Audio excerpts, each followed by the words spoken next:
second city on the west, the Emerald City of Seattle, Washington. Nearly 4 years to the day after being named one of 11 American host cities for the 2026 FIFA World Cup, Seattle hosted its first match in front of an exuberant crowd at Lumen Field.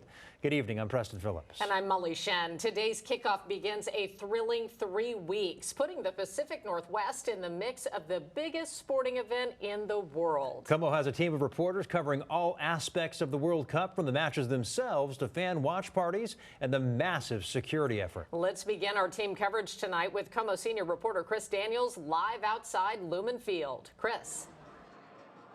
Yeah, Molly, and people are still down here soaking this all up. What a first match for the World Cup in Seattle, with so many concerns about ticket prices and ticket sales. Belgium and Egypt filled the place up and filled up the streets too. Belgium and the team known as the Red Devils turned normally blue Soto and Pioneer Square a different shade. Wonderful. We brought the good weather as well, so nice fans. It's good to see all the Belgians around us. Yeah, so thanks for welcoming us. The country known for waffles, frites, and beer had fans tipping back a few of the latter for breakfast. Led by the super supporter who goes by the name of Obelgix. The best city, actually. I stay here in the Pioneer district. It was very nice. We love the weather, we love the people, and we can't wait to start the World Cup now. He's among the visitors staying in Seattle for multiple nights, with the national team training down the road in Renton, giving the hospitality sector a boost from Brussels. Good second half. Yeah, we're gonna go only uphill from here. And what do you think about Seattle as a host city? Such a fantastic city. We really enjoyed it. We were here 3 days and we really loved it. And there'll be a whole new set of eyes come Friday. Team USA comes to town. There was definitely a palpable buzz in the air on a very hot day in Seattle here in Pioneer Square and Soto. It should exceed that even more on Friday with Team USA against Australia in what is a doubleheader of sorts, with the Mariners playing the Red Sox just down the street that night as well. Molly, Preston. Oh, Chris, you've been covering the World Cup coming to Seattle for the last 4 years or so. So now that it's actually here, I'm just curious if there's anything in particular you noticed on day one.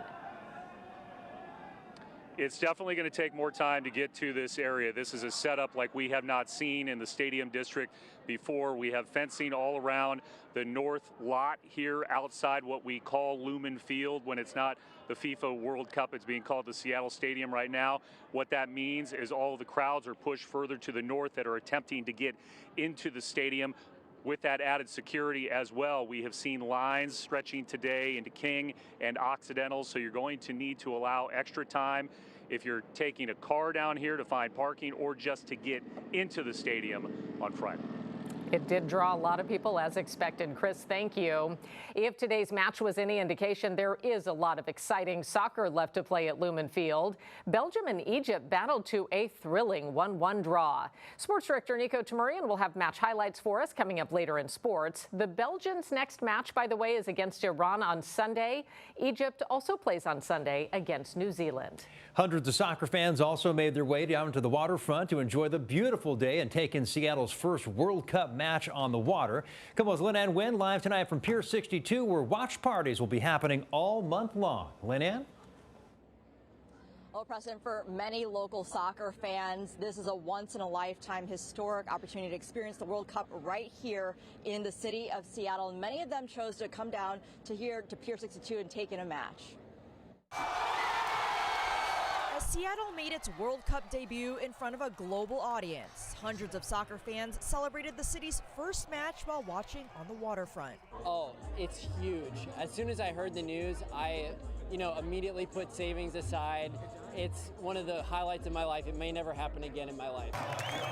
For Egypt fans now living locally in the Pacific Northwest, it's a once-in-a-lifetime opportunity to cheer on their team right here at home. I was so excited. I've been here for 20 years, and finally I can watch my team playing here. I was so proud of them. I'm so excited. It's super exciting. I think especially Washington has a bigger Egyptian and just Arab population, so I think it's really nice to bring everybody together. Excited for visitors to take in everything the Emerald City has to offer. We always have tours, but just having people from all over the world enjoy your city. We're just talking, they just taking pictures of the mountains and the water, and it's just, you kind of take that for granted sometimes. And hoping this opportunity will introduce many more fans to the sport. Oh, it's amazing. It's amazing. We were talking about this. It's a once in a lifetime. So we just want to take advantage, come to as many games, see all the different atmospheres that they have available, and enjoy it. And those watch parties continue down here on the waterfront all throughout the World Cup. They are free and open to the public. Just make sure you register online and show up early, as they do tend to reach capacity. For now, reporting live in Seattle, Lynn Wynn, KOMO News. All right, thanks, Lynn. Some soccer fans decided to beat the heat by watching today's World Cup matches indoors. People plopped into large chairs and couches at the Tukwila United Viewing Lounge at Westfield South Center Shopping Center. In addition to the live matches, there are live performances, special giveaways, and a mini pitch to kick around the soccer ball. The Tukwila United Lounge is free for all ages. It's open 10 a.m. to 9 p.m. Monday through Saturday and 11 a.m. to 7 p.m. on Sundays. Meantime, a small but dedicated group of soccer fans gathered for a watch party this afternoon at Seattle Center. A big screen was set up at the Mural Amphitheater to show all the day's matches. Later tonight, the skies above Seattle Center will light up with a first-of-its-kind drone scoreboard showing the final scores for all 4 of today's matches. Watch for that right around 9 o'clock tonight.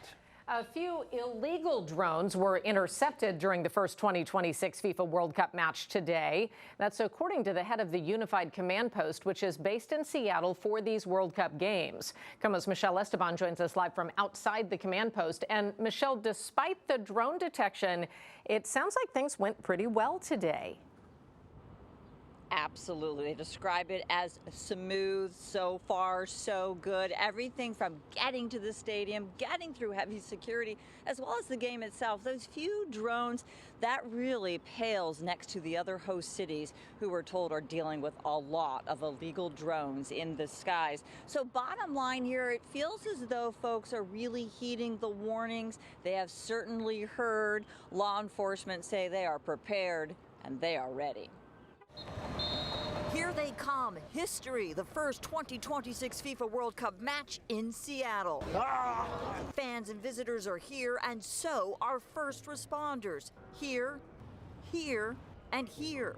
From Seattle Fire to State Patrol. From the massive pedestrian hub in and around the stadium to the sky. The King County Sheriff's Office patrolling from above and working with the FBI and SPD to detect illegal drones and bust the pilots, relying on ground equipment and triangulating signals. We definitely have made at least a couple of interdictions so far. From the air to the waterways, Elliott Bay, literally part of the World Cup footprint.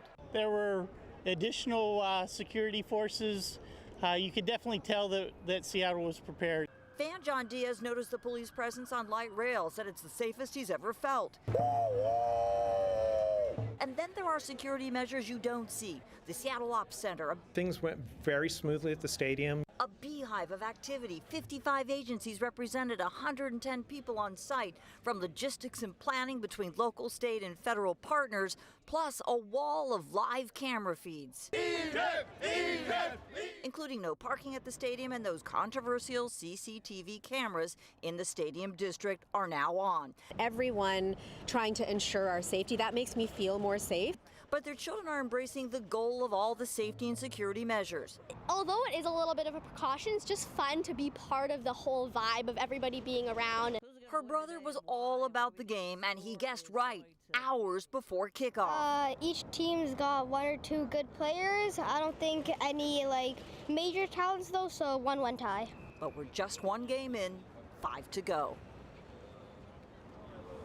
And let me tell you this, I think today really was a good dress rehearsal, if you will. The real test is going to come on Friday when Team USA takes on Australia, and that's not all that is happening. One, we know there's going to be incredible crowds at the stadium and at the watch parties, but also you've got a Mariners game happening. There are tons of Juneteenth celebrations that are happening, and we also know that 3 cruise ships will be docked in Seattle.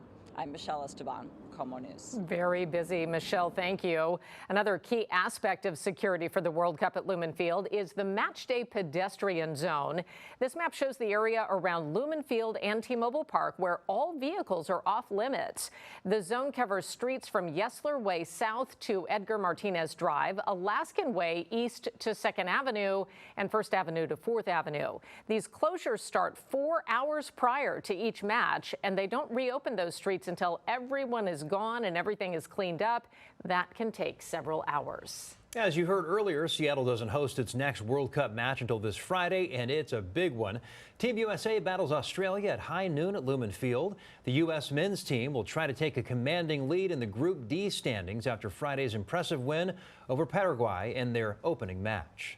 Time now for the KOMO Pulse Poll. You can scan the QR code there on your screen to answer this question. What is your attitude toward the World Cup here in Seattle? Live results show, well, it's kind of a mixed bag tonight. 39% say thrilling moment for the city. 36% say a hassle for locals. 25% say no opinion either way. We'll share the updated results tonight at 11 o'clock. Our World Cup coverage doesn't end when we're off the air. Just scan the QR code here on your screen for continuing coverage online. It takes you directly to the World Cup section of our website, KOMOnews.com. You'll find information about the local watch parties, match schedules, and a lot more.